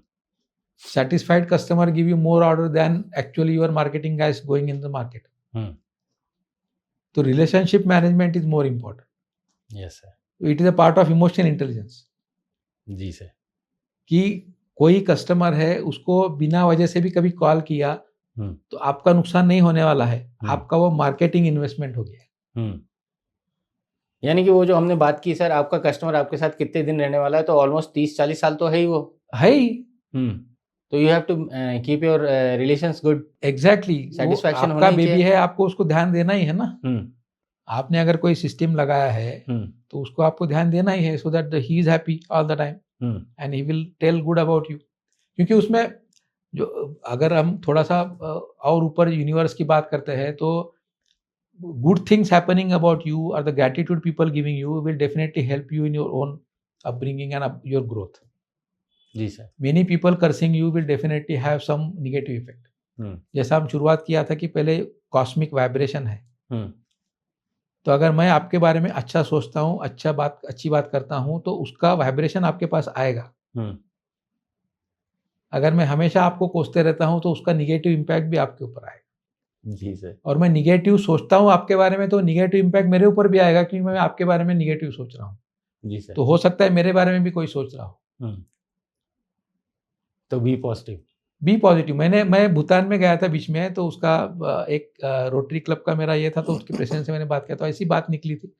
तो उनको बोला, उसमें हैप्पीएस्ट पीपल करके भूटान का ये बोला जाता है कि there happiness index is very high. तो उसको मैंने ऐसे पूछा कि what is the reason, just for understand. बोलता है simple, we don't think ill about others. दूसरे के बारे में बुरा सोचना ही नहीं, अपने आप अपना खुद का अच्छा हो जाएगा. सही है सर. ये तो मेरे को ग्रो होना है तो दूसरे को नीचा नहीं करना है. हम साथ में मिलकर बात करेंगे. जैसा उबंटू का एक बात है, आपने कभी सुना है उबंटू? नहीं सर, नहीं सुना. I am there because you are there. आप हो इसलिए मैं हूँ. कस्टमर है इसलिए मैं बिजनेस कर रहा हूँ. जी सर. मैं अकेला बिजनेस नहीं कर सकता हूँ. कस्टमर चाहिए, लेने वाला चाहिए, स्टेक होल्डर चाहिए, फंडिंग वाला चाहिए, इंस्टॉलर चाहिए, सोलर माय पैशन की टीम चाहिए ट्रेनिंग देने के लिए. जी सर. तो सारे स्टेक होल्डर्स अगर खुश रहेंगे तो अपने आप ग्रोथ हो जाएगी. अगर कोई एक एलिमेंट उसमें नाखुश है तो फिर वो आगे नहीं चलता रहेगा. बराबर. Everybody should be happy. Commercial here and there, that is business game, that is not an issue. Sir एक अपने लिए क्वेश्चन पूछ लेता हूँ सर. हाँ, आपको हमारे प्लेटफॉर्म पे क्या अच्छा लगता है sir? As the name indicates, solar is my passion. and you are talking about everybody's word कि भाई solar is my passion. Even if taking the name, I am taking कि भाई solar is my passion. तो आपको दुआ ही मिलती है, solar is my passion, solar is my passion सारे लोग बोलते हैं. थैंक यू और जो आपने प्लेटफॉर्म किया है, इसके जरिए बहुत सारे लोगों को नॉलेज मिलेगा, इसके जरिए बहुत सारे लोगों को अवेयरनेस होगा कि ये क्या क्या कर सकते हैं, क्योंकि अभी ऐसा है कि अपॉर्चुनिटी बहुत है. जी सर. और उसमें मैं हमेशा फोमो और फोबो का यूज़ करता हूँ. फियर ऑफ मिसिंग आउट के लिए बहुत सारे लोग बिजनेस करते हैं कि भाई मैंने पीछे रह जाऊँ, इसलिए मेरे को कैसा भी करके बिजनेस चाहिए, तो मैं लॉस में भी काम करता हूँ. तो फोमो को आपको अवॉइड करना है.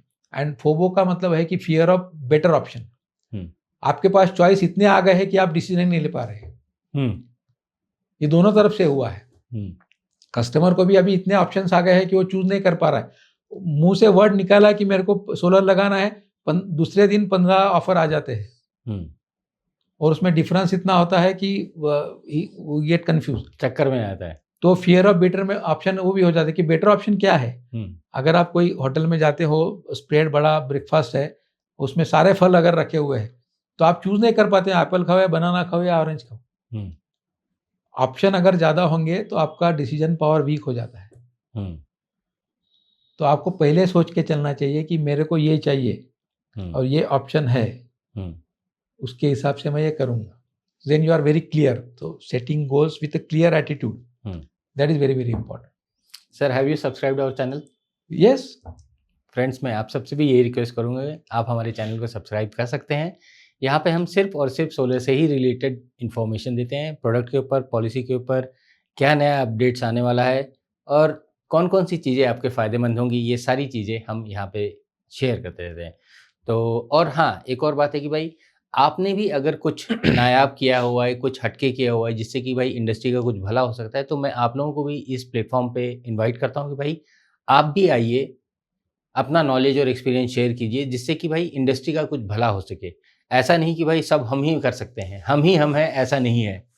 आप भी हैं जो इस इंडस्ट्री को कुछ ना कुछ दे रहे हैं. तो मैं आप सबको इनवाइट करता हूं. आप बस ये ईमेल एड्रेस पे अपना डिटेल शेयर कर दीजिए, हम आपको पूरा इनविटेशन बाकायदा देंगे. तो प्रशांत सर, आपने हमारे लिए और हमारे दर्शकों के लिए इतने अहम मुद्दे के ऊपर पूरी जानकारी ली, उसके लिए तो मैं आपका तहे दिल से धन्यवाद देता हूँ. और आपका आशीर्वाद हमारे साथ बना रहे. क्या है कि भाई बिजनेस तो है, the only thing is business को सही तरीके से वर्क लाइफ के साथ बैलेंस करके, हेल्थ को मेंटेन करके, ये सब भी चीज़ें इंपॉर्टेंट होती हैं, तभी जाके उसका फल मिलने वाला है. यस. और ये आपने ये जो E3 का जो E³ का जो फंडा निकाला है सर, है, this is really very good. It is very much important. Come together and collaborate and grow together. In fact friends, आपको अगर प्रशांत सर के साथ आगे कुछ बात करनी है तो आप प्रशांत सर का पूरा डिटेल्स हमने इस वीडियो के डिस्क्रिप्शन में भी दे रखा है, और he is available on LinkedIn also. आप वहाँ पे डॉक्टर प्रशांत खानखोजे आप टाइप कीजिए, आपको पूरा डिटेल्स मिल जाएगा. आप वहाँ से भी उनसे कांटेक्ट हो सकते हैं. Thank you sir. Thank you Ajay ji, and all the best for your initiative, and let us increase this fraternity and help everyone to grow together. ये प्रोग्राम ख़त्म करने से पहले दोस्तों, आप सबसे एक और गुजारिश है कि भाई आपके मन में भी अगर कुछ पॉइंट है, या फिर आपने भी कुछ हटके किया है, कुछ नायाब किया है, जिससे कि कोई इंडस्ट्री का भला हो सकता है, तो हम आपको इस मंच में इनवाइट करते हैं. आप भी यहाँ पे आके अपने कॉन्सेप्ट को, प्रोडक्ट को, या जो भी आपने कुछ नायाब किया है, वो हमारे साथ या हमारे दर्शकों के साथ ज़रूर शेयर कर सकते हैं. उसके लिए बस आपको अपना कॉन्सेप्ट क्या है, किसके लिए फ़ायदेमंद है, और पूरा डिटेल्स हमारे ईमेल एड्रेस पे शेयर कर देना है. दैट इज़ solarismypassion@gmail.com पे. हमारी टीम आपके साथ कोऑर्डिनेट करेगी और हम आपके उस कॉन्सेप्ट को अपने इस प्लेटफॉर्म पे ज़रूर लेके आएंगे.